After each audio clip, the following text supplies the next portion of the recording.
करते हैं गुजरांवाला की जानिब अपने नुमाइंदे मोहसिन शदाद भट्ट की रिपोर्ट के मुताबिक थाना नौशहरा मिरका पुलिस की कार्रवाई 4 बच्चों के बाप के अंधे कत्ल में मुलविस सफाक कातिल गिरफ्तार कर लिया गया।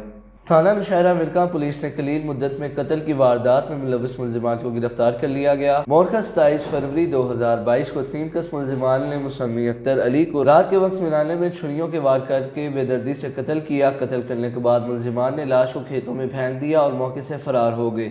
SP सदर की ज़ेर निगरानी पुलिस ने साइंटिफिक तरीके से तफ्तीश करते हुए 3 कस मुलजिमान को गिरफ्तार कर लिया। लेन देन के तनाज़ा पर मुसम्मी अख्तर अली को कत्ल किया। मुलजिमान का इंकशाफ। गिरफ्तार मुलजिमान में उमर बिलाल, उसामा और शकील शामिल है। मुलजिमान का इतराफ़े जुर्म। मुलजिमान की कब्जा से आला कत्ल बरामद। मज़ीद तफ्तीश जारी है। मुद्दई मुकदमा समाजी हलकों और इलाका वकीलों का पुलिस को खराज तहसीन CPO गुजरांवाला का कहना है कि कत्ल और दीगर संगीन जुराइम में मुलविस मुलजिमान को निशाने इबरत बना देंगे।